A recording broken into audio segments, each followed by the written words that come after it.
তো প্রিয় দর্শক বন্ধুরা, আপনাদের সবাইকেই জানাচ্ছি স্বাগতম। ফের একবার চলে এসেছি আবহাওয়ার গুরুত্বপূর্ণ আপডেট নিয়ে। আজ 22শে মে বুধবার দেখে নেওয়ার চেষ্টা করবো আজ এবং আগামী দিনের আবহাওয়ার আপডেট। তো দেখতেই পাচ্ছি আজকে সকাল থেকেই কিন্তু পশ্চিমবঙ্গের উত্তর বিভাগ এবং বাংলাদেশের উত্তর বিভাগ সাইডে কিন্তু বজ্রবিদ্যুৎ সহ বিক্ষিপ্ত বৃষ্টিপাত চলছে, তা কিন্তু স্পষ্ট দেখতে পাচ্ছি আমরা লাইভ স্যাটেলাইটের মাধ্যমে। দেখতেই পাচ্ছি ইতিমধ্যে বৃষ্টিপাত চলছে মালদার দক্ষিণ বিভাগ, ধুলিয়ানা, নৈহাটি এবং মুর্শিদাবাদের কিছুটা অংশ। এদিকে দেখতে পাচ্ছি দেওয়ারের সাইডেও কিন্তু বৃষ্টিপাত চলছে, দমকা সাইডেও বৃষ্টিপাত চলছে। এদিকে বাংলাদেশের দেখতে পাচ্ছি আমরা মহাদেবপুর, বগড়া এবং সিগড়া সাইডেও কিন্তু বৃষ্টিপাত চলছে এবং দেখতে পাচ্ছি আমরা নন্দীগ্রাম সাইডেও কিন্তু বৃষ্টিপাত চলছে। বাংলাদেশের এই যে ঝঞ্ঝা দেখতে পাচ্ছি ধীরে ধীরে পশ্চিমবঙ্গের দক্ষিণ বিভাগের দিকেই কিন্তু অগ্রসর হচ্ছে। তার জেরে কিন্তু আজকে পশ্চিমবঙ্গের দক্ষিণ বিভাগের কলকাতা সহ একাধিক অংশে কিন্তু বজ্রবিদ্যুৎ সহ বিক্ষিপ্ত বৃষ্টির সম্ভাবনা রয়েছে, সঙ্গে কালবৈশাখী ঝড়ো হাওয়াও কিন্তু বওয়ার সম্ভাবনা রয়েছে আজকে। তবে আগামীকাল দেখে নেওয়ার চেষ্টা করবো কীরকম পরিস্থিতি থাকার সম্ভাবনা। তো আগামীকাল দেখতে পাচ্ছি আগামীকালও কিন্তু বৃষ্টির সম্ভাবনা রয়েছে পশ্চিমবঙ্গের উত্তর বিভাগ, তার মধ্যেই রয়েছে দেখতে পাচ্ছি আমরা উত্তর দিনাজপুর, দক্ষিণ দিনাজপুরের কিছুটা অংশ, এদিকে বিহার পাটনা সাইডেও কিন্তু বৃষ্টির সম্ভাবনা রয়েছে। এবং পশ্চিমবঙ্গের ক্ষেত্রে দেখছি আমরা দক্ষিণবঙ্গ বিভাগে কিন্তু সেরকমভাবে কোনো বৃষ্টির সম্ভাবনা নেই।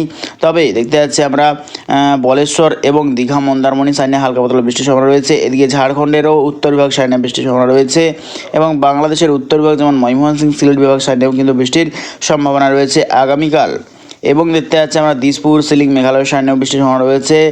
মণিপুর এবং আসামের সর্বত্র নিয়েও কিন্তু বৃষ্টির সম্ভাবনা রয়েছে এবং পশ্চিমবঙ্গের উত্তর বিভাগ যেমন শিলিগুড়ি, দার্জিলিং, আলিপুরদুয়ার, কোচবিহার, ধূপগুড়ি সাইডেও কিন্তু হালকা পাতলা বৃষ্টির সম্ভাবনা রয়েছে আগামীকাল। এবং যত টাইম এগোবে দেখতে পাচ্ছি কিন্তু ধীরে ধীরে বঙ্গোপসাগরে যে ঘূর্ণিঝড় রেমাল দেখতে পাচ্ছি কিন্তু আরও শক্তি সঞ্চয় করছে, ধীরে ধীরে কিন্তু দেখতে পাচ্ছি আরও শক্তি সঞ্চয় করছে।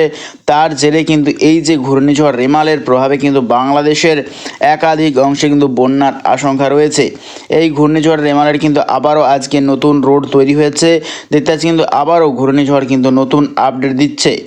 আজকে যে ঘূর্ণিঝড়ের আপডেট দেখাচ্ছে দেখতে পাচ্ছি কিন্তু পশ্চিমবঙ্গে কিন্তু সেরকমভাবে কোনো ক্ষয়ক্ষতির আশঙ্কা নেই। আজকের আপডেট অনুযায়ী পশ্চিমবঙ্গে কোনো সেরকমভাবে কোনো ক্ষয়ক্ষতির আশঙ্কা নেই, তবে বাংলাদেশের পক্ষে কিন্তু অনেকটাই ক্ষয়ক্ষতির আশঙ্কা। দেখতে পাচ্ছি এই যে ঘূর্ণিঝড়ের প্রভাবে কিন্তু বাংলাদেশে বন্যার আশঙ্কা রয়েছে। এই ঘূর্ণিঝড় ল্যান্ডফল করার সম্ভাবনা রয়েছে কালাপেড়া, চট্টগ্রাম, মতিরহাট সাইডে কিন্তু ল্যান্ডফল করার সম্ভাবনা সব থেকে বেশি রয়েছে। লালমোহন সাইডেও কিন্তু ল্যান্ডফল করার সম্ভাবনা রয়েছে। এই যে ঘূর্ণিঝড়ের প্রভাবে কিন্তু অতি ভারী বর্ষণের সম্ভাবনা রয়েছে বাংলাদেশের সর্বত্র জুড়ে। এবং পশ্চিমবঙ্গের ক্ষেত্রে দেখতে পাচ্ছি আমরা পূর্ব মেদিনীপুর এবং 24 পরগনা সাইডে কিন্তু অতি ভারী বর্ষণের সম্ভাবনা রয়েছে। দেখতেই পাচ্ছি কিন্তু লাল সতর্কতা রয়েছে গোটা বাংলাদেশের সর্বত্র জুড়ে কিন্তু অতি ভারী বর্ষণের সম্ভাবনা রয়েছে। দেখতে পাচ্ছি বন্যার আশঙ্কা রয়েছে বাংলাদেশের একাধিক অংশে এবং সঙ্গে ঝড়ো হাওয়া ঠিক কত কিলোমিটার বেগে বইবে আমরা দেখে নেওয়ার চেষ্টা করব।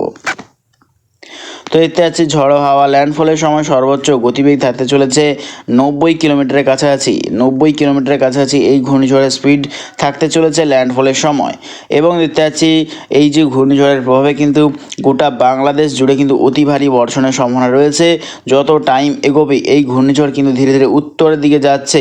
তার জেরে ত্রিপুরা, মণিপুর, আসাম, দিসপুর, সিলিং, মেঘালয়, অরুণাচল প্রদেশ সর্বত্র জুড়ে কিন্তু ভারী থেকে অতি ভারী বর্ষণের সম্ভাবনা রয়েছে। দেখতেই পাচ্ছি এই ঘূর্ণিঝড় রেমালের প্রভাবে দেখতে পাচ্ছি কিন্তু এর প্রভাবে কিন্তু পশ্চিমবঙ্গের উত্তর বিভাগ এবং গোটা বাংলাদেশের উত্তর বিভাগ, সিলিং, মেঘালয়, দিসপুর সাইডেও কিন্তু এর প্রভাব ভয়ানক কিন্তু পড়ার সম্ভাবনা রয়েছে।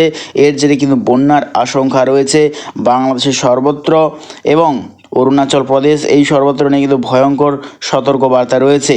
এদিকে এই ঘূর্ণিঝড় যাবার পর ফের বঙ্গোপসাগরে কিন্তু লো প্রেসার এরিয়া সিস্টেম তৈরি করছে। তার জেরে কিন্তু ফের বাংলাদেশে আবারও ভারী ধরনের বর্ষার সম্ভাবনা।